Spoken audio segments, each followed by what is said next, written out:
ज्या ऐतिहासिक क्षणाची आपण वाट पाहत आहोत, मी त्या दोन्ही नेत्यांना विनंती करतो, त्यांनी ह्या मंचावर यावं आणि मराठीचा आवाज किती बुलंद आहे ते दाखवून द्यावं.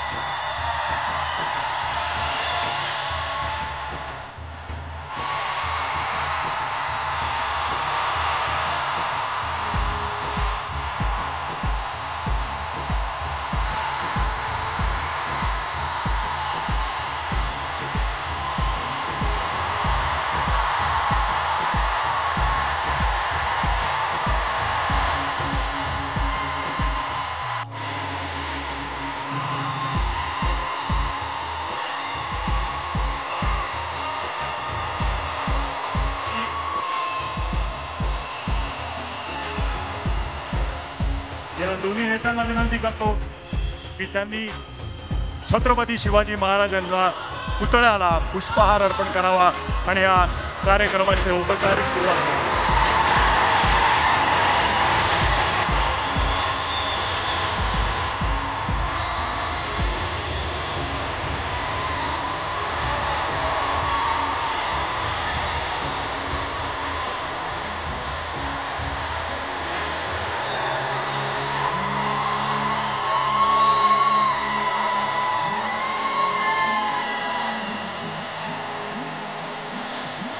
मी सर्वांना विनंती करतो की आपण स्थानापन्न व्हावं.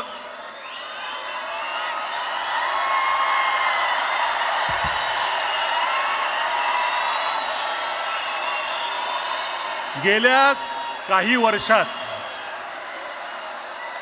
जरा थोडंसं माझं ऐकून घ्या.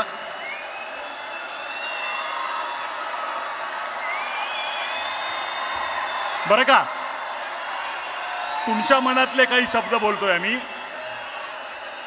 गेल्या काही वर्षात शेकडो मित्रांनी हजार वेळा हा प्रश्न तुमच्यातल्या अनेक जणांना विचारला असेल, किंबहुना इथे उपस्थित प्रत्येकाच्या मनातला हा प्रश्न असेल की येतील का रे दोन भाऊ एकत्र.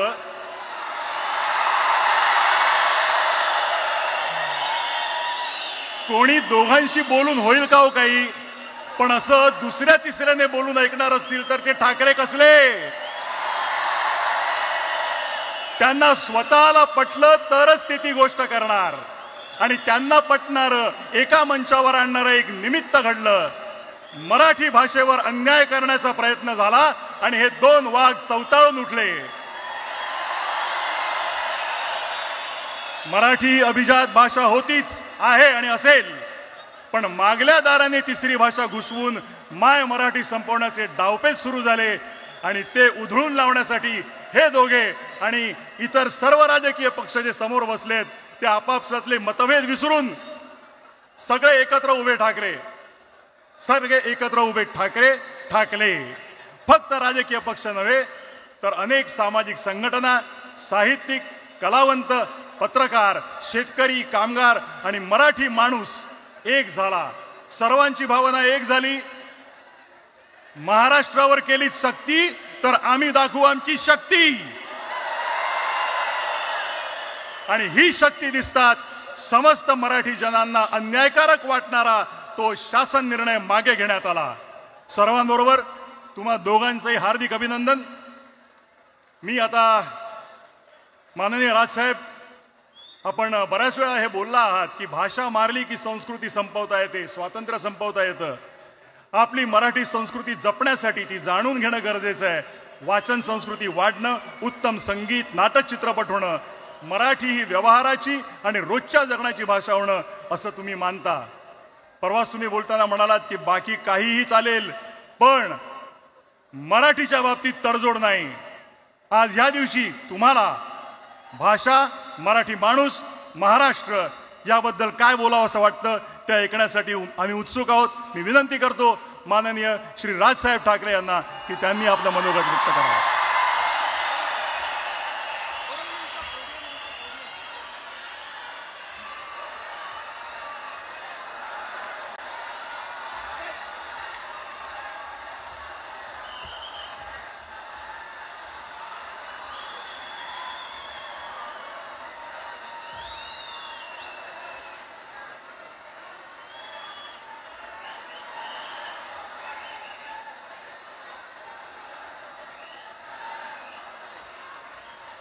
चेक.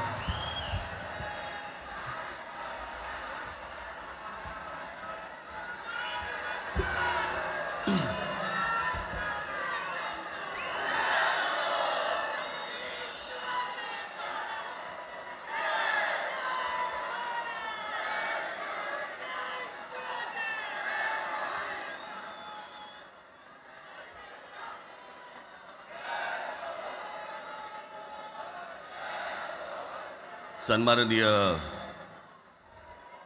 उद्धव ठाकरे,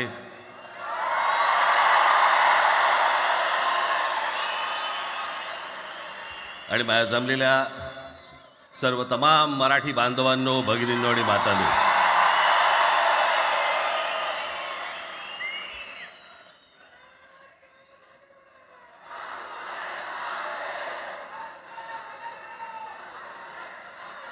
खरं तर दोघांची भाषणं संपली ना की एकत्र आरोळ्या ठोका.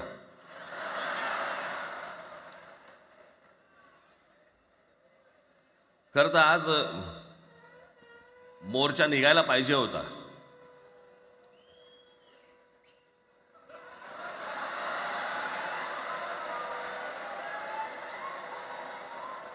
तोंडानेच आहे ना.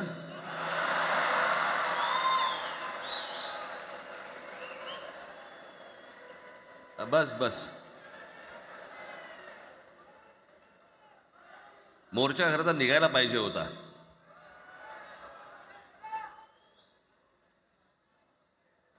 मराठी माणूस कसा सर्व बाजूने एकवटतो याचं एक चित्र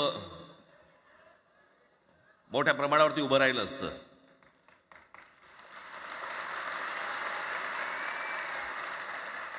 पण नुसत्या मोर्चाच्या चर्चेनेच माघार घ्यावी लागली.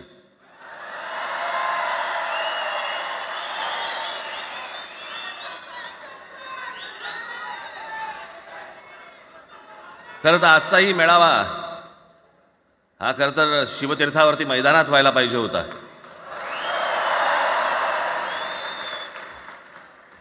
मैदान ओसंडून वाहिलं असतं अख्खं. पण पाऊस आहे, पावसामध्ये सगळ्या ठिकाणी अशा प्रकारचे काही जागा मिळत नाहीत फारशा मुंबईमध्ये, आणि म्हणून आज तुम्हाला सर्वांना इथे यावं लागलं. मी बाहेर जे उभे आहेत त्यांची मी दिलगिरी व्यक्त करतो की त्यांना आतमध्ये येता नाही आलं, परंतु आता काही स्क्रीनवरती आठवा.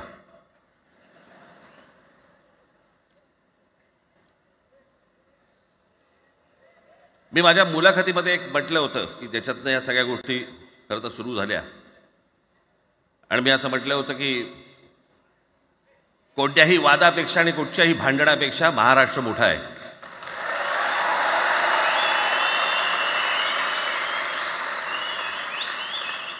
आज जवळपास 20 वर्षानंतर मी आणि उद्धव आम्ही एका व्यासपीठावरती आज येतो आहोत.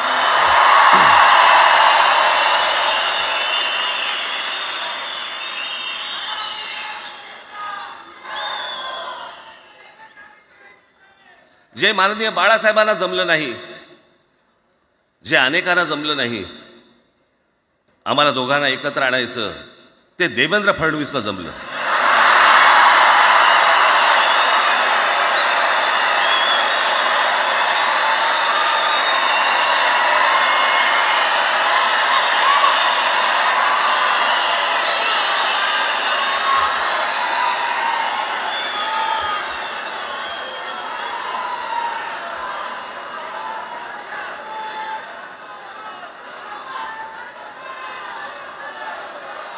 आता बऱ्याच सगळे चॅनल्सचे सगळे कॅमेरे तिकडे लागले, इकडे लागले, इकडे लागलेत. आता संध्याकाळी सगळं सुरू होईल. आता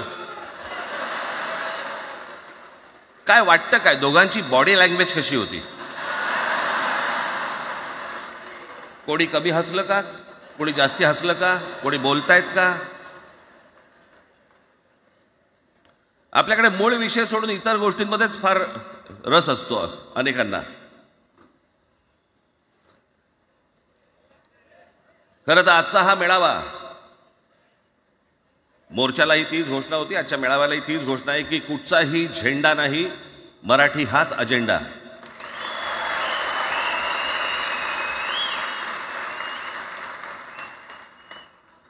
माझ्या मराठीकडे, माझ्या महाराष्ट्राकडे वेडावाकड्या नजरेने पाहायचं नाही कोणी.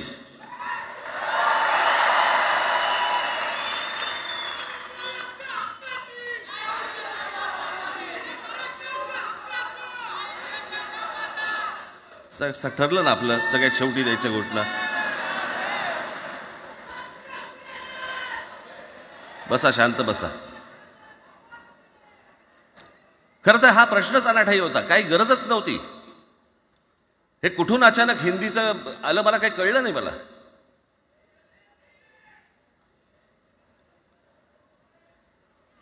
आणि हिंदी कशासाठी? हिंदी कोणासाठी? हिंदी त्या लहान लहान मुलांवरती जबरदस्ती करताय तुम्ही.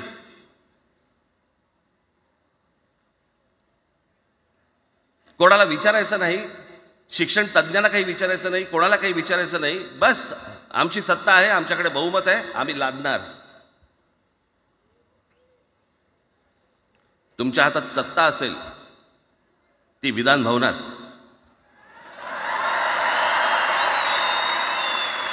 आमच्याकडे सत्ता आहे रस्त्यावर.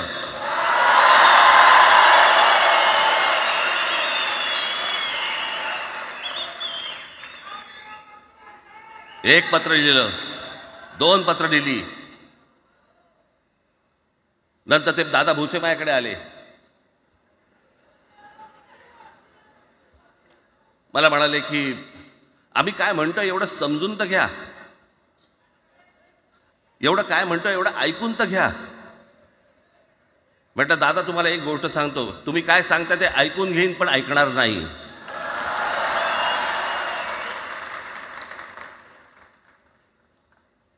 मराठीच्या विषयामध्ये त्याच्यात तुम्ही तिसरी भाषा लादताय. त्रिभाषा सूत्र. कुठलं त्रिभाषा सूत्र आणलं?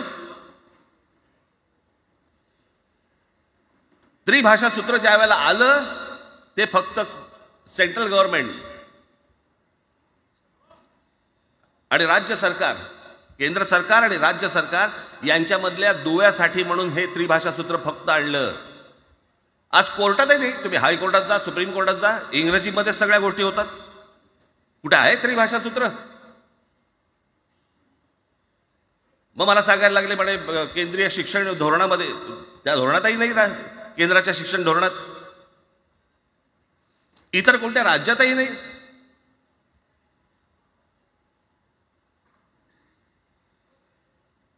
महाराष्ट्रात प्रयोग करून पाहिला तरी दक्षिणेची राज्य तर हिंग लावून विचारत नाही त्यांना. पण महाराष्ट्र ज्या वेळेला पेटून उठतो त्यावेळेला काय घडतं आणि काय होतं हे आज राज्यकर्त्यांना समजलं असेल. त्याशिवाय का माघार घेतली?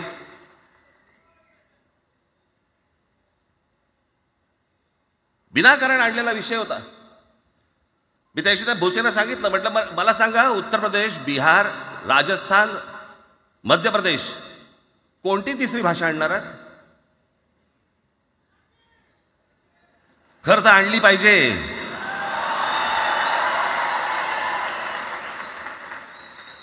गंमत बघा, हिंदी भाषिक राज्य आहेत ती आर्थिकदृष्ट्या मागास, आणि हिंदी न बोलणारी जी राज्य आहेत ती आर्थिकदृष्ट्या प्रगत, आणि वर आम्ही हिंदी शिकायचं. यांना हिंदीतून राज्य नाही सांभाळता आली, यांना राज्यांचा विकास नाही करता आला. जे हिंदी बोलत नाहीत त्या राज्यांमध्ये, हिंदी बोलत असलेल्या राज्यांमधनं नोकरी धंद्यासाठी लोक इकडे येत आहेत आणि हे म्हणतात हिंदी शिका. कोणासाठी शिकायचं? 5वी नंतर काय हिंदी चित्रपट सृष्टीमध्ये जाणार आहेत पोरगा? कोणासाठी शिकायचं? हिंदी भाषेबद्दल मला वाईट नाही वाटत. भाषा कोणतीही श्रेष्ठच असते, उत्तमच असते. मग ती मराठी असेल, गुजराती असेल, तामिळ असेल, पंजाबी असेल, बंगाली असेल, हिंदी असेल, अजून कुठचीही असेल. एक भाषा उभी करायला खूप प्रचंड तपश्चर्या लागते, खूप लोकांची मेहनत असते. एक लिपी उभी करायला खूप प्रचंड ताकद लागते.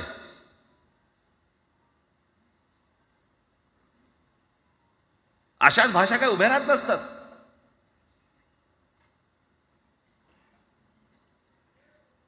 आणि या भाषेचं नवीन कुठून आणलं? त्याशी ते अमित शहा म्हणाले ज्याला इंग्रजी येतं त्याला पुढे म्हणे लाज वाटेल, म्हणे मला इंग्रजी येतं. अरे तुम्हाला नाही येत?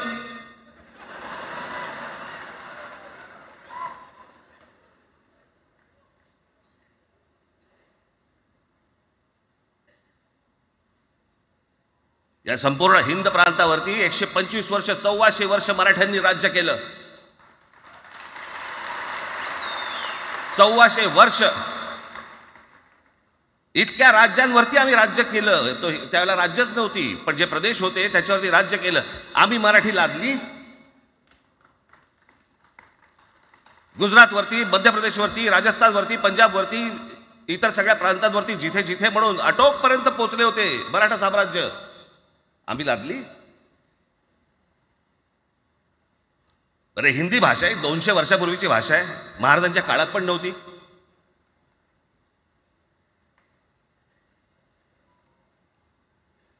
कशासाठी आणि कोणासाठी आणि काय करायचे नेमकं?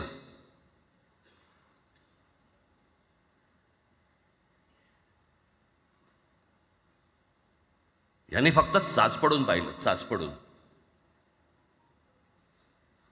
मुंबई स्वतंत्र करता येते का याच्यासाठी अगोदर जरा थोडंसं भाषेला डिवचून बघू. महाराष्ट्र शांत राहिला तर पुढे ते पाऊल टाकू.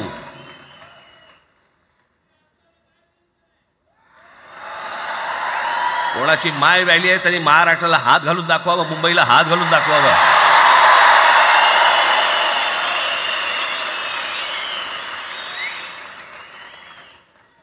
त्या मजाक वाटला काय?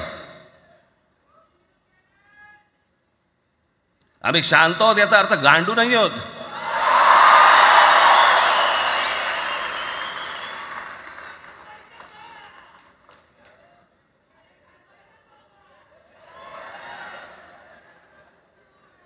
काही अंगावरती लादायचा प्रयत्न करतात आणि मग आता माघार घेतली ना,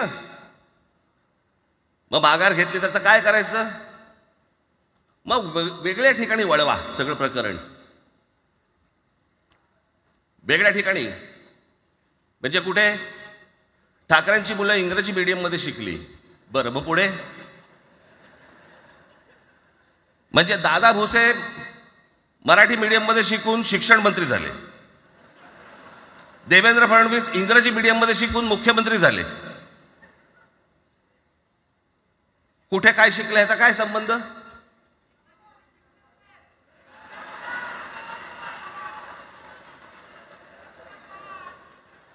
अहो कोणाकोणाची मुलं इथे परदेशामध्ये शिकतायत, याद्या आहेत आमच्याकडे. त्याचं काय करणार आहात तुम्ही? आणि त्याच्यातल्या त्याच्यात मंत्रिमंडळातल्या एक एक मंत्र्याचं हिंदी आहे का? फेफरं येईल, फेफरं.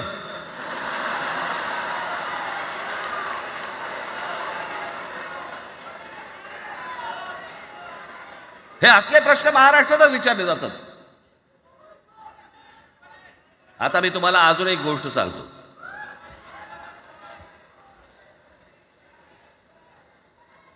आम्ही मराठी मीडियम मध्ये शिकलो, हो शिकलो. आमची मुलं इंग्रजी मीडियम मध्ये शिकली, हो शिकली. मग याच्यावरती तुम्ही प्रश्न काय उपस्थित केला? ह्यांना मराठीचा पुळका कसा? हे इंग्रजी मीडियम मध्ये टाकतात. बरं, सन्माननीय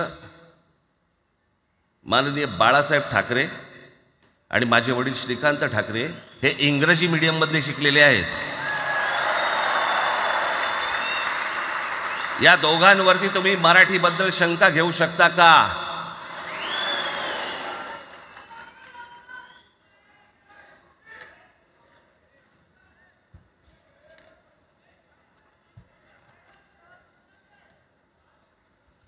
लालकृष्ण अडवाणी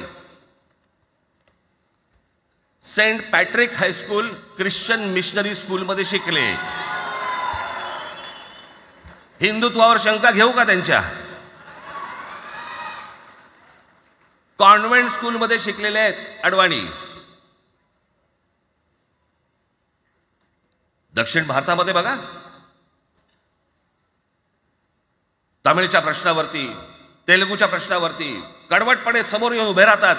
कोण विचारते ना तुमची मुलं कुठे शिकली आणि तुम्ही कुठे शिकलात?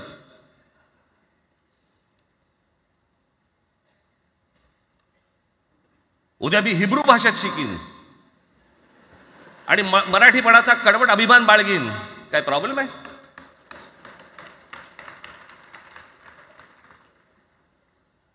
मी आता तुमच्याकडे दक्षिणेतले इंग्रजीमध्ये मी अगदी थोडक्यात यादी आणली आहे. दक्षिण भारतातील इंग्रजी माध्यमात शिकलेले नेते आणि अभिनेते: जयललिता, दोवेंतो English medium school, Stalin English medium school लायला, Kanimozhi presentation convent school, Udhayanidhi म्हणजे करुणानिधींचा नातू, डॉन बॉस्को, चंद्रबाबू नायडू वडील इंग्लिश टीचर होते, शिक्षण इंग्रजी माध्यमात झालं, पवन कल्याण आंध्र उपमुख्यमंत्री, शिक्षण सेंट ॲन, नारा लोकेश NTRचा नातू चंद्रबाबूंचा मुलगा, Stanford school, Kamal Haasan Santhome high school, अभिनेता विक्रम मॉटफोर्ड स्कूल, अभिनेता Suriya English medium, AR Rahman आधी पद्मशेषाद्री बालभवन आणि नंतर मद्रास क्रिश्नरी हायस्कूल. परवा दिवशीचा एक प्रसंग सांगतो. एका व्यासपीठावरती तामिळनाडूमध्ये AR रहमान व्यासपीठावरती उभे होते, काहीतरी कार्यक्रम होता, त्या बाई तामिळमध्ये बोलत होत्या.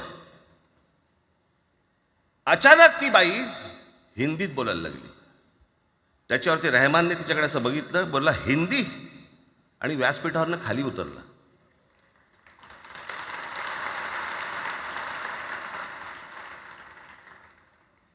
तुमचा कडवटपणा हे तुम्ही शिक्षण कुठे घेतले याच्यावरती नसतो, तो कडवटपणा तुमच्या आतमध्ये असावा लागतो. म्हणजे बाळासाहेब इंग्रजी मीडियम मध्ये शिकले, इंग्रजी वर्तमानपत्रामध्ये व्यंगचित्र काढायचे, पण मराठीचा अभिमान याच्या बाबतीत कधी तडजोड नाही केली.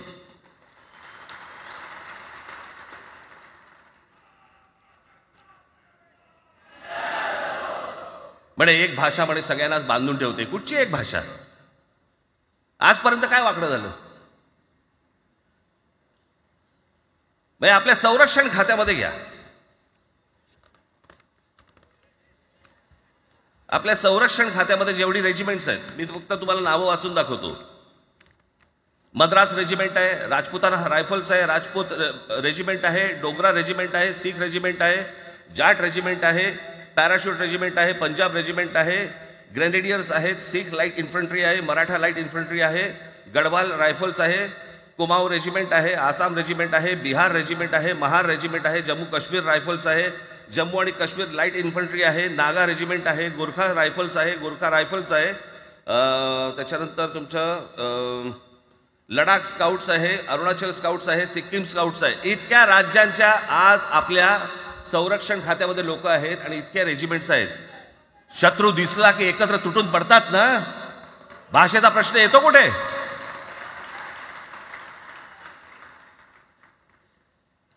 या देशामध्ये जेव्हा भाषावार प्रांतरचना झाली तीच या गोष्टींसाठी झाली ना, की प्रत्येक भाग तसे भाषांचे होते म्हणून. मग या सगळ्या गोष्टी का सुरू केल्यात तुम्ही? कशासाठी सुरू केल्यात? काय याच्या मागचं राजकारण? आत्ता सांगून ठेवतो. आज तुम्ही सगळेजण मराठी म्हणून एकत्र आलात. आज महाराष्ट्रामधला तमाम मराठी आज मराठी म्हणून एकत्र आला. टाळ्या वाजू नका. मी काय सांगतोय नीट ऐका. याचा पुढचं राजकारण ह्यांचं पुन्हा तुम्हाला जातीमध्ये विभागायला सुरुवात करतील. पुन्हा हे जातीचं कार्ड खेळायला सुरुवात करणार. मराठी म्हणून तुम्हाला कधी एकत्र येऊ देणार नाहीत. हे जातीपातीमध्ये विभागायला सुरुवात करतील. आता हे सुरू केलं. काल कोणाच्या ते व्यापाऱ्याच्या कानफडीत मारली मीरा भाईंदरला. त्याच्या काय इथे लिहिलं होतं काय गुजराती?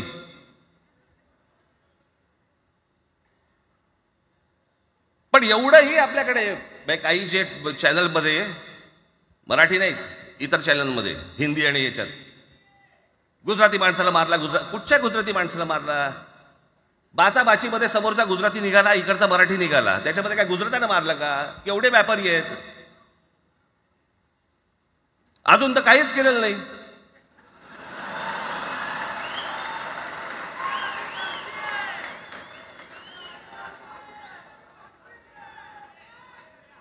अर्थात त्यांना मराठी आली पाहिजे याच्याबद्दल वाद नाही. विनाकारण उठसूट काय मारामारी करायची गरज नाही आणि मारायची गरज नाही. पण जर जास्ती नाटकं केली तर कानाखाली आवाज काढलाच पाहिजे तुम्ही. पण चूक त्यांची असली पाहिजे. आणि एका गोष्टीचं लक्षात ठेवा, अशी कधी गोष्ट कराल त्याचे व्हिडिओ काढू नका.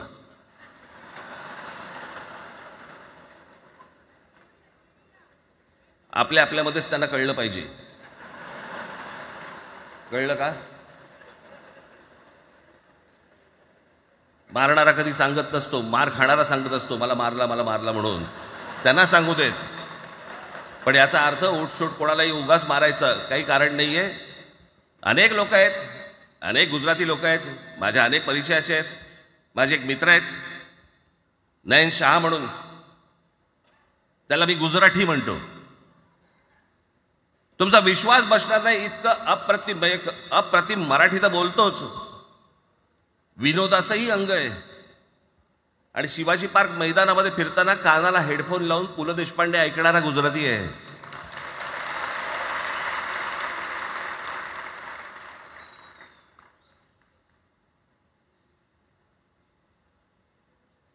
मी मगाशी तुम्हाला सांगितलं की हे मराठीचं बाळकडू, आमच्यासाठी ते बाळकडूच होतं.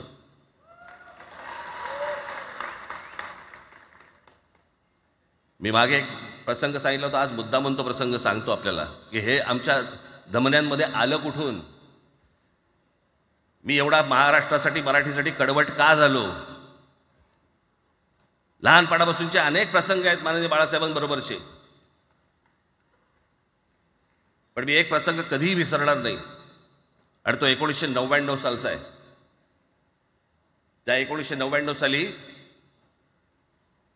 शिवसेना भारतीय जनता पक्षाची युती सरकार येणार नाही अशी परिस्थिती होती.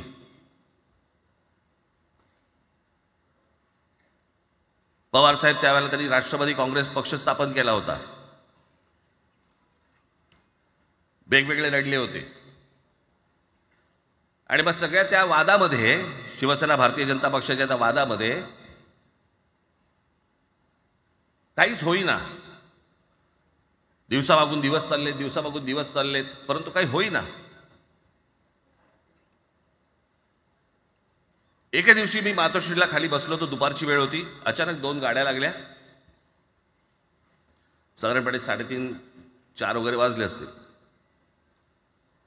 ते जरा वेळेला नाव विसरतो, पुण्याचं कोण तो जावडेकर, प्रकाश जावडेकर आणि काही मंडळी आली. मला म्हणाले, राज बाळासाहेबांना अर्जंट भेटायचंय. म्हटलं आत्ता ते भेटणार नाही. म्हटलं ती त्यांची झोपायची वेळ आहे. नाही म्हणे अर्जंट आहे. म्हटलं नाही भेटणार. म्हटलं मी तुम्हाला सांगतो. म्हटलं काय विषय काय. म्हटलं मी बोलायचं काम करतो. म्हटलं काय विषय काय. आणि त्यांना सांगा मुख्यमंत्री पदाचा विषय झालेला आहे. म्हटलं अच्छा, अरे वा. म्हटलं काय झालं. सुरेशदादा जैन यांना दोन्ही बाजूने आम्ही ठरवलंय की त्यांना मुख्यमंत्री करायचं. एवढं फक्त बाळासाहेबांना सांगायचं. ठीक आहे. मी वर गेलो. रूममध्ये काळोख, शांतता. आम्ही अरे तुरेमध्ये बोलायचो म्हणून मी हाक मारली. म्हटलं हे काका गाढ झोपले होते. म्हटलं काका उठ. ए काका उठ. माझ्या बघितलं माझ्याकडे. काय रे. म्हटलं नाही ती सगळे खाली जावडेकर वगैरे सगळी मंडळी आली आहेत. म्हटलं बरं मग. नाही ते म्हणतात ते मुख्यमंत्री पदाचा विषय झालाय म्हणून. म्हटलं पण ते मला काय झालं. ते म्हणाले सुरेशदादा जैन यांना मुख्यमंत्री पदासाठी दोन्ही जणांनी सांगितलं की करायचं म्हणून. असं माझ्याकडे बघितलं त्यांनी. त्यांना जाऊन सांग महाराष्ट्राचा मुख्यमंत्री मराठीच होईल, दुसरा कोणी होणार नाही.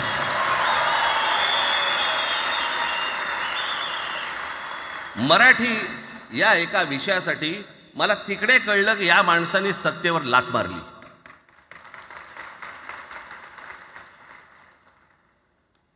हे संस्कार ज्या पोरावरती झाले असतील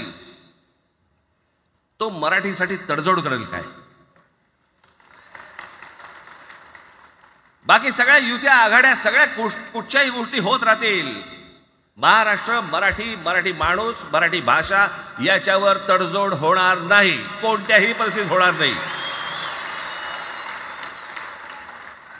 याच्या पुढे देखील तुम्ही सर्वांनी सावध असणं पण गरजेचं आहे आणि सतर्क असणं पण तेवढंच गरजेचं आहे. पुढे पुढे काय काय गोष्टी घडतील, काय काय गोष्टी होतील कल्पना नाही, परंतु मला असं वाटतं की ही मराठीसाठीची एकजूट ही कायम राहावी आणि महाराष्ट्रामध्ये सन्माननीय माननीय बाळासाहेबांचं जे स्वप्न होतं ते पुन्हा साकारावं अशी एक आशा, अपेक्षा आणि इच्छा व्यक्त करतो आणि आपण सर्वांची मी रजा घेतो. धन्यवाद. जय हिंद, जय महाराष्ट्र. धन्यवाद राजसाहेब. मलाही सांगा, आपल्या सगळ्यांपेक्षा आज जास्त आनंदी कोण झालं असतं? आपल्या सगळ्यांपेक्षा आज जास्त आनंदी कोण झालं असतं? ज्यांनी मराठी माणसाला उभं केलं ते हिंदू हृदय सम्राट माननीय बाळासाहेब. आज त्यांची पुढची पिढी इथे मंचावर एकत्र येऊन मराठीचा गजर पुन्हा एकदा करते आहे आणि त्या आजोबांचे 2 लाडके नातू आज आपल्या समोर मराठीचा झेंडा पुढे नेण्यासाठी सज्ज झालेले दिसत आहेत. अमित ठाकरे इकडे उपस्थित आहेत, आदित्य ठाकरे उपस्थित आहेत. मी त्यांचंही स्वागत करतो. या वास्तूला NSCI डोम असं म्हणतात, पण इथे आज देश पाहतोय मराठी भाषेवर होणाऱ्या अन्यायाविरुद्ध पेटलेला मराठी जनमानसाचा आगडोंब. या सर्व मराठी प्रेमींना आता उत्सुकता आहे माननीय शिवसेना पक्षप्रमुख श्री उद्धव बाळासाहेब ठाकरे हे काय बोलतील. मी त्यांना विनंती करतो की त्यांनी आपलं मनोगत व्यक्त करावं.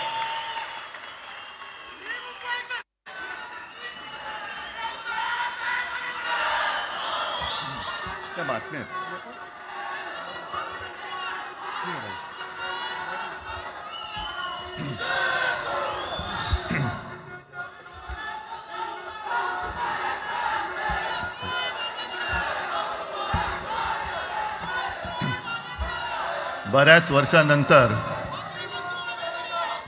राज आणि माझी भेट व्यासपीठावरती झाली.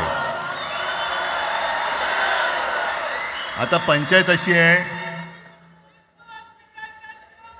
की त्यांनी मला सन्माननीय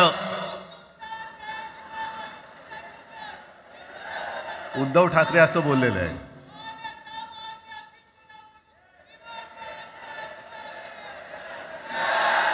ठीक आहे. आणि साहजिकच आहे की त्याचंही कर्तृत्व आपण सर्वांनी पाहिलेलं आहे.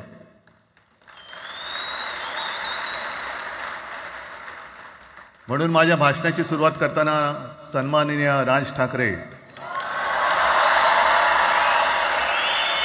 आणि जमलेल्या माझ्या तमाम मराठी हिंदू बांधवांनो, भगिनींनो आणि मातांनो,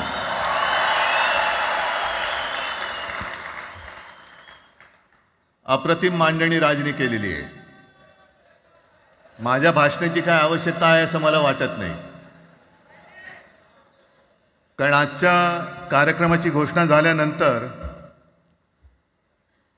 साहजिकच आहे सगळ्यांचं लक्ष हे आज भाषणाकडे आहे. पण वैयक्तिक मला असं वाटतं की आज आमच्या भाषणांपेक्षा आमचं एकत्र दिसणं हे महत्त्वाचं आहे.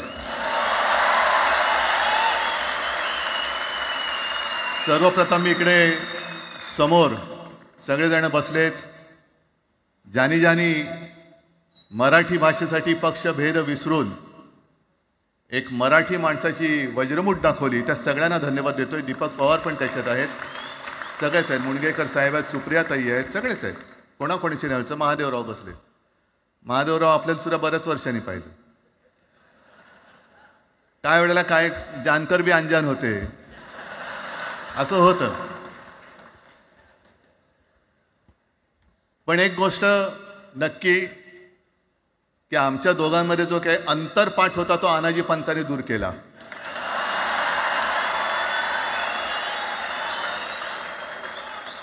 आता अक्षता टाकण्याची काय तुमच्याकडनं अपेक्षा नाहीये. एकत्र आलोय एकत्र राहण्यासाठी.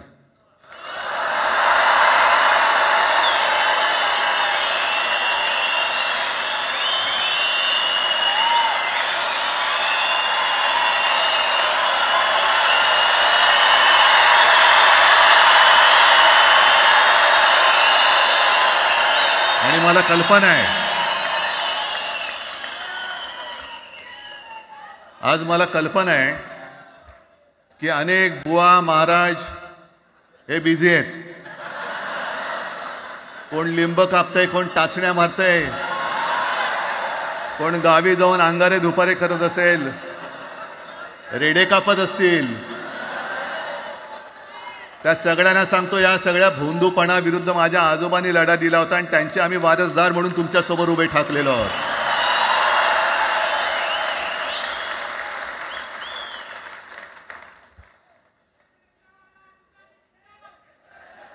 नाही, हे सगळं आपणच करून ठेवलेलं आहे.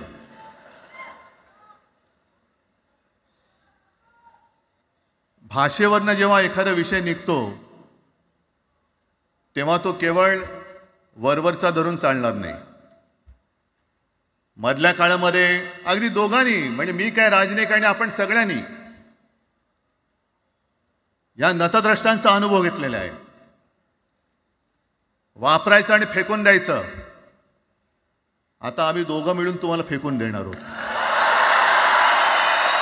आजपर्यंत वापर करून घेतला. अरे डोक्यावरती जर का शिवसेना प्रमुख नसते तर तुम्हाला ओळखत कोण होतं या महाराष्ट्रामध्ये? कोणत्या भाषेत बोलत होतात? अगदी राज, तू सगळ्यांची शाळा काढली, मला एका प्रश्नाचं उत्तर पाहिजे, मोदींची शाळा कोणती? सगळ्यात उच्च शिक्षित आहेत.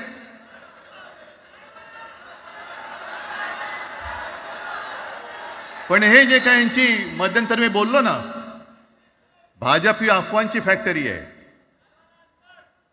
मधल्या काळात त्यांनी सुरू केलं होतं, उद्धव ठाकरेने हिंदुत्व सोडलं.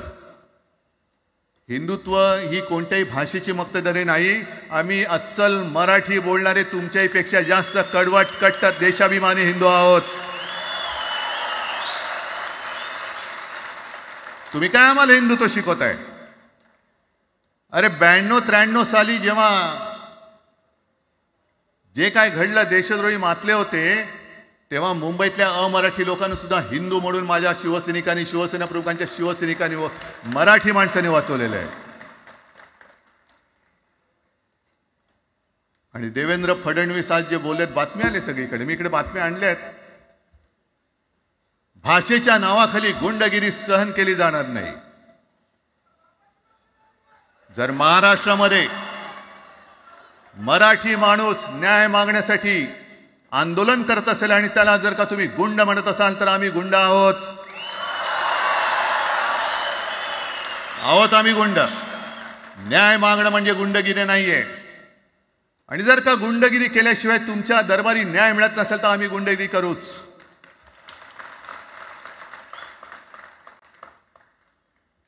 पण हे सगळे राजकीय वाडगे, देवेंद्र फडणवीसांची आजचं वक्तव्य म्हणजे मला संयुक्त महाराष्ट्र चळवळीच्या वेळेला सखा पाटलांनी केलेलं एक वक्तव्य आठवते. हे असेच तेव्हाचे, म्हणजे जो दिल्लीत बसतो त्याचे पाय चाटणारे इथले राज्यकर्ते असतात, ते त्यांना मी बाडगे म्हणतोय.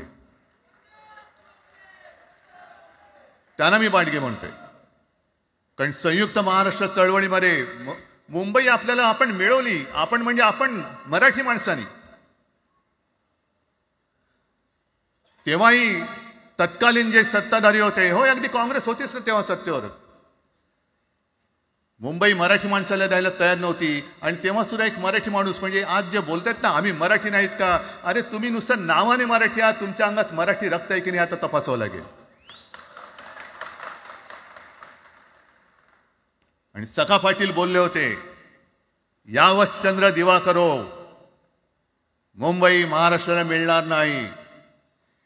कशी नाही मिळत? झुकवलं, वाकवलं, गुडघ्यावरती आणलं मराठी माणसानी. आणि मुंबई आपल्या हक्काची, तुम्ही आता जी घोषणा घेतली ना, दिली ना, ती मुंबई आपल्या हक्काची आपण लढून आपण मिळून घेतली.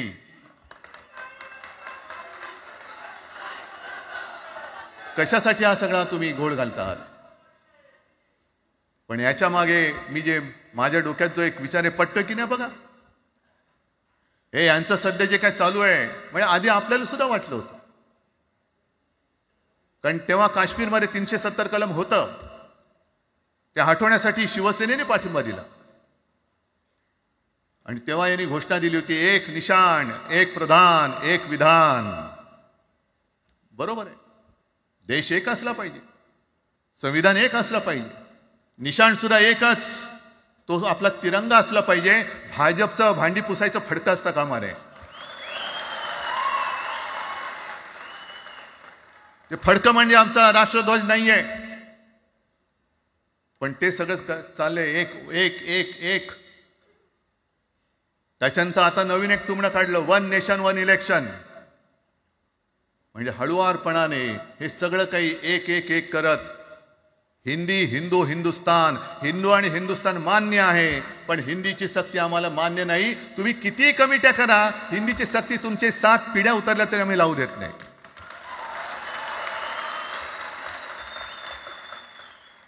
मग एक फेक नरेटिव्ह पसरवायचं. हे उद्धव ठाकरेच्याच काळातलं, उद्धव ठाकरेच्याच काळातलं. अरे उद्धव ठाकरे एवढं काम करत होता, मग पाडलात कशाला गद्दारी करून? ताण्या बोंबललात तेव्हा. पण मी अभिमानाने सांगेन, माझ्या मंत्रिमंडळातले सहकारी इकडे बसले, जितेंद्र आव्हाड आहेत, आणखीन कोणी असतील. मी मुख्यमंत्री असताना महाराष्ट्रामध्ये मी मराठीची सक्ती केली होती आणि केलीच, ज्याचा मला अभिमान आहे. काय केलं त्याचं तुम्ही? मराठी भाषा महाराष्ट्रामध्ये सक्तीची करावी लागली. का करावी लागली? कोण आहेत आमच्या मराठीचे दुश्मन, कोण आहेत? पण महाराष्ट्रामध्ये मराठीची सक्ती केल्यानंतर सुद्धा काही लोक कोर्टामध्ये गेले. ती गुंडगिरी नाही होत. पण आता कोणतरी एक तो भेडिया काय भेडी असतं त्याचं नाव,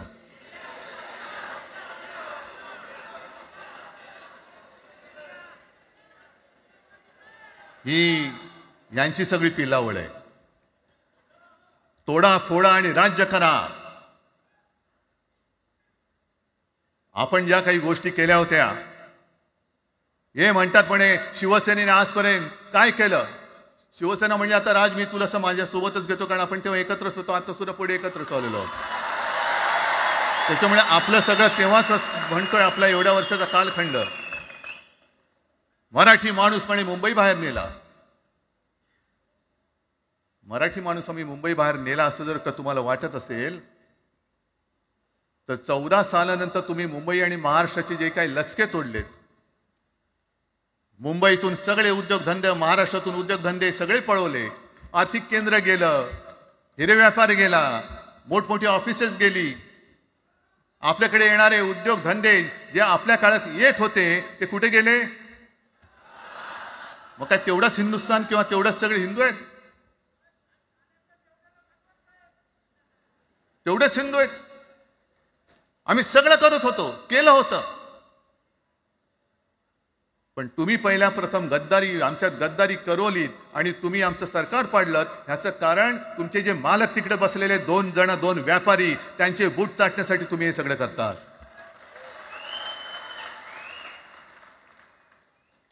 हे इतक्या वर्षाचं सगळं सहन करत करत करत आपण आलो. आपल्या डोळ्या देखत सगळे लचके तोडले जात आहेत. आपल्या दोघांनाही भांडवलं जात आहे आणि नतद्रष्टा आपल्या डोक्यावरती बसतायत. किती काळ सहन करायचंय? प्रत्येक वेळेला काही झालं की भांडाभांडी लावायची. आता सुद्धा तेच होणार. म्हणजे आम्ही एकत्र येणार, आल्यानंतर निवडणुकीपर्यंत एकत्र राहतील का? सत्ता प्राप्ती, काही जण म्हणतात की यांचा मराठीचा नाही, महापालिकेचा आहे. अरे नुसता महापालिकेचा नाही, तर आमच्या महाराष्ट्राचा आहे. आम्ही महाराष्ट्र सुद्धा काबीज करू.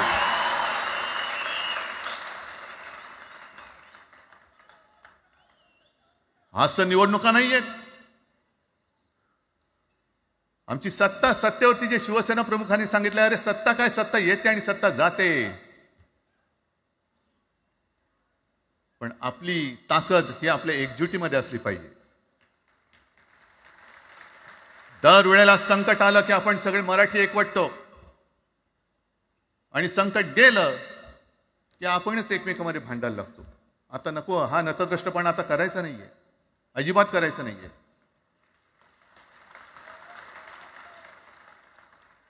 कारण गेल्या विधानसभेत त्यांनी जे काही केलं, बटेंगे तो कटेंगे. आपल्याला काय वाटलं होतं की हिंदू मुसलमानांमध्ये करतायत. हिंदू मुसलमान तर केलंच, पण त्यांनी खास करून केलं ते मराठीतर मध्ये केलं. म्हणजे यांची नीती आहे ती अशीच आहे. जे गुजरातमध्ये त्यांनी केलं, गुजरातमध्ये गेल्या निवडणुकीत एक असा माहोल होता. मला वाटतं मोदी तेव्हा तर त्यांच्या नंतर असेल, माहित नाही मला, लक्षात नाही. वातावरण असं पेटलं होतं गुजरातमध्ये की बस आता पटेल यांना आपटेल. पण त्यांनी काय केलं बरोबर, पटेलांना भडकवलं, पटेलांना वेगळं केलं आणि पटेल तर सगळं एकत्र केलं. हरियाणामध्ये पण तेच केलं. जाट लोकांना भडकवलं, जाट लोक एकत्र झाले त्यांना वेगळं केलं आणि जाटे तर सगळा जो काही समाज होता तो एकत्र करून तिकडे सत्ता प्राप्त केली. महाराष्ट्रामध्ये तेच केलं.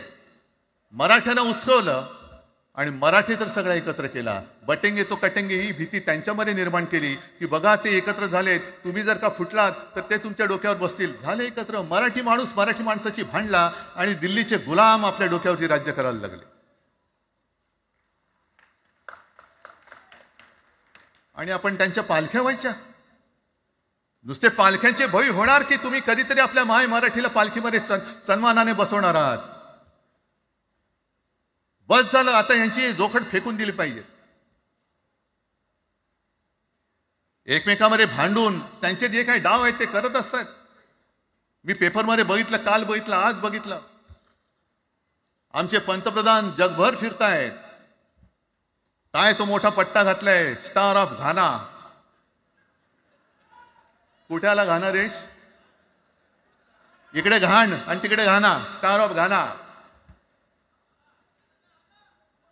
पण एका बाजूला मोदींचा फोटो आणि दुसऱ्या बाजूला माझ्या महाराष्ट्रामधला शेतकरी कर्जबाजारी झालाय.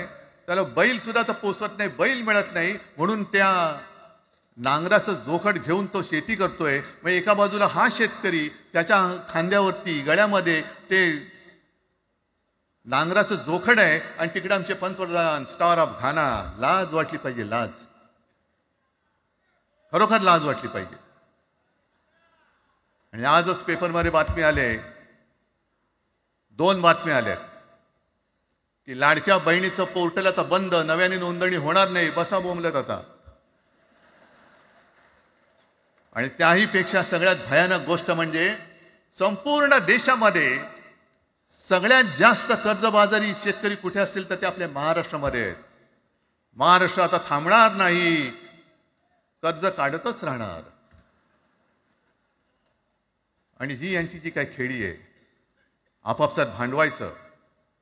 मी एक साधी गोष्ट केली होती. जितेंद्र, तुम्हाला माहिती असेल, आपण तिकडे चौपाटीला, जिकडे बिर्ला मातोश्री बिर्ला क्रीडा केंद्र काय आहे, मराठी रंगभूमीचं दालन, मराठी रंगभूमीचा इतिहास सांगणारं दालन, त्याची निर्मिती करण्याचे सगळे आदेश वगैरे राजा सगळं झालं. आराखडा मंजूर केला मी. आणि 2-3 महिन्यापूर्वी बातमी आली की तो आराखडा यांनी केराच्या टोपलीत टाकला. ती जागा यांच्या मालकाच्या मित्राच्या घशात टाकतात. हा मराठीचा तुमचा अभिमान? मराठी भाषा भवनाची त्याचं भूमिपूजन मी केलं होतं. माझ्या सोबत अजित पवार होते, उपमुख्यमंत्री. कुठे गेलं मराठी भाषा भवन? कुठे गेलं मराठी भूमीचं रंगभूमीचं दालन? का तुम्ही आमची मराठी मारतात? का तुम्ही आमच्यावरती सक्ती करता आहात? अनेकदा सांगितलं की आम्ही कोणत्याही भाषेच्या विरोधात नाही आहोत, पण जर आमच्यावरती सक्ती करण्याचा प्रयत्न केला तर आमची शक्ती काय ती एकदा तुम्हाला अशी दाखवू की पुन्हा तुम्ही कधी डोकंवर नाही काढणार, पुन्हा डोकंवर काढणार नाही. या सगळ्या गोष्टींकडे आपण आज एकत्र आलेलो आहोत. पुन्हा आपल्यामध्ये काड्या घालण्याचे उद्योग होतील, कारण त्यांचा धंदाच तो आहे. एकतर कुठे, मी नेहमी सांगतो, कोणाच्याही लग्नामध्ये भाजपवाल्यानं बोलवू नका. येतील मस्त श्रीखंड, बासुंदी, पोळ्या बिळ्या खातील आणि त्याला नवरा बायको भांडण लावून दुसऱ्या लग्नात जेवायला जातील. बरं, एवढं केलं तरी बरं, नाही तर त्या पोरीलाच पळून घेऊन जातील. कारण ह्यांचं स्वतःच असं काहीच नाहीये. कोणत्याही लढ्यामध्ये कधी भाजपा नव्हता. अगदी संयुक्त महाराष्ट्राच्या चळवळीमध्ये सुद्धा भाजप हा सगळ्यात शेवटी आला आणि 57ची निवडणूक झाल्यानंतर सगळ्यात पहिल्यांदा बाहेर पडला. हे जनसंघ, तेव्हा त्यांचा जो राजकीय नाव होतं जनसंघ, यांच्याकडनं आम्ही देशाभिमान शिकायचा, यांच्याकडनं आम्ही महाराष्ट्राचा अभिमान शिकायचा. आणि आम्ही आपापसात भांडून ह्यांना सगळं काही बहाल करून टाकायचं, या सगळं विकून टाका, सगळा सत्यानाश करून टाका. अरे आपली मुंबईच्या शिंदड्या उडवल्या जात आहेत. अख्खी मुंबई कोणाच्या कशात घालतायत? कोणाच्या? बघत बसायचं सगळं. म्हणजे आज सगळ्यात जास्त जर कोणी जमिनीचा मालक मुंबईमध्ये असेल तो यांच्या मालकाचा मित्र आहे, अदानी. कोणाची जागा? कोणी रक्त सांडलं? कोणी रक्त सांडलं? कोणी? ते हुतात्मा स्मारकाला वंदन करताना सुद्धा आपल्याला लाज वाटली पाहिजे. अरे त्यांनी तर रक्त सांडलं, बलिदान केलं, पण त्यांनी रक्त सांडून मिळून गेलेली मुंबई जर का आपण राखू शकणार नसू तर आपल्याला लाज वाटली पाहिजे, शरम वाटलं पाहिजे. म्हणून त्या रक्ताची शपथ घेऊन मुंबई आणि मराठीच्या रक्षणासाठी आपल्याला उभं राहायला पाहिजे. ठीक आहे, असतील, होते मत, पटली होती, पटले नसतील, पण याच्या पुढे मराठी आणि महाराष्ट्र धर्माचं रक्षण करणं. आमचा हनुमान चालीसाला विरोध नाहीये, पण मारुती स्तोत्र आम्हाला का विसरायला लावताय? मारुती स्तोत्र आहे ना, भीमरूपी महारुद्रा. आमचा जय श्रीरामला विरोध नाहीये, पण भेटल्या म्हटल्यानंतर राम राम हे म्हणणारे आम्हीच मराठी. हे तुम्ही आता जय श्रीरामची घोषणा द्यायला लागलात, पण जय जय रघुवीर समर्थ सांगणारे समर्थ रामदास त्यावेळेला आमचे होऊन गेले. त्यांनी आम्हाला पहिल्यांदा रामाची भक्ती शिकवली. त्याच्यामुळे यांचा काही आगा नाही, पिछा नाही. राजकारणातले हे व्यापारी आहेत, वापरा आणि फेका. तो एक गद्दार काल एक बोललाय, जय गुजरात.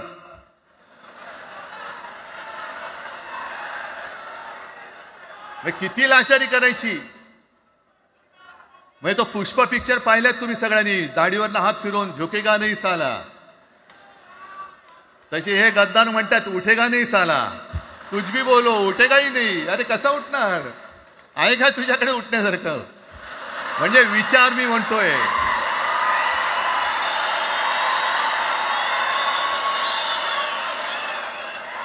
अरे विचार वगैरे मी म्हणतोय.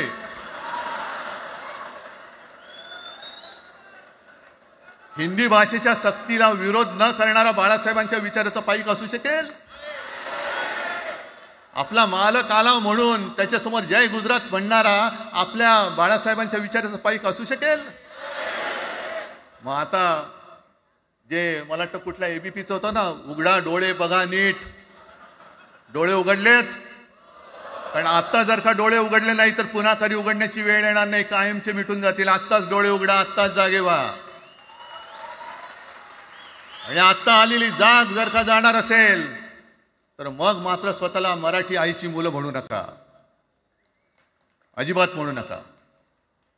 आणि शिवसेना प्रमुखांनी जे काही शिकवलं, एक तर कोणावर अन्याय करू नका, पण तुमच्या अंगावर जर का कोणी हात उगारला तो हात जागेवरती ठेवू नका.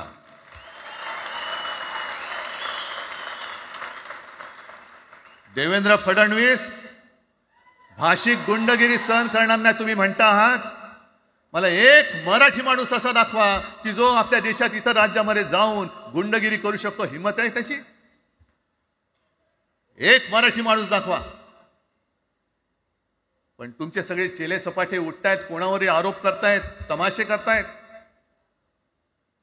अरे कोणताही मराठी माणूस किंवा कोणताही भाषिक इतर प्रांतीय भाषेत तिकडे गेला, राज्यात गेला आणि दादागिरी करण्याचा प्रयत्न केला तर उभा चिरून टाकतील तिथली लोक. बंगालमध्ये जाऊन बघा,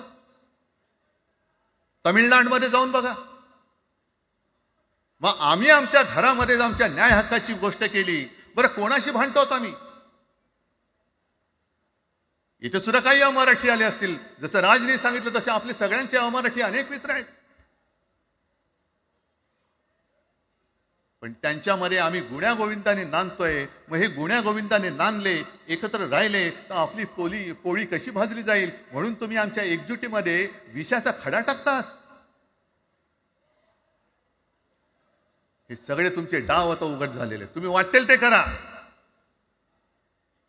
पण मी आज महाराष्ट्राला आवाहन करतोय, म्हणजे विनंती करतोय की यापुढे कोणत्याही पक्षाचे आपण असो, जसं संयुक्त महाराष्ट्र समितीच्या वेळेला मराठी माणसाची एकजूट झाली होती, तशी एकजूट जर का आपण सगळ्या पक्षांनी मिळून, अगदी भाजपमधल्या मराठी माणसांनी सुद्धा त्याच्यामध्ये आलं पाहिजे.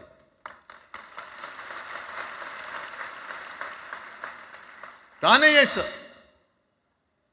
ज्या राज्यामध्ये राहता, ज्या मातीमध्ये तुम्ही जन्माला आला, ज्या आईच्या पोटी जन्म घेतलात, तिचे उघड उघड जर का हे धिंडोडे काढणार असतील आणि आपण आपले पक्षीय भेदाभेद घेऊन त्यांना पायघड्या घालणार असू, तर असं शंडाचं जीवन जगण्यापेक्षा मेलेलं बरं. महाराष्ट्र हा शूरांचा आहे, वीरांचा आहे, दगडांचा आहे, पण यांच्यासारखा धोंड्यांचा नाहीये. ही आपण आता एक शपथ घेतली पाहिजे. घेताय तुम्ही? घेतलेत की एकजूट केवळ आमचा कार्यक्रम. मी राजला परवा फोन केला, अरे जसं काय आपल्या पिक्चरचा प्रीमियर होता असं सगळेजण विचारतात आज कसं येऊ. हा प्रीमियर असेल, पण आजपासून सुरुवात झालेली आहे. आजपासून सुरुवात झालेली आहे. एक तर आम्ही कोणाशी दादागिरी करणार नाही, पण कोणी दादागिरी केली तर आम्ही ती सहनही करणार नाही. शिवसेना प्रमुखांनी तेव्हा जे सांगितलं होतं तेच परत एकदा सांगतोय. मराठा मराठेतर, ब्राह्मण ब्राह्मणेतर, 96 कोळी 92 कोळी, स्पृश्य अस्पृश्य, घाटी कोकणी, हे सर्व भेदाभेद गाडून मराठी माणसाची भक्कम एकजूट बांधा.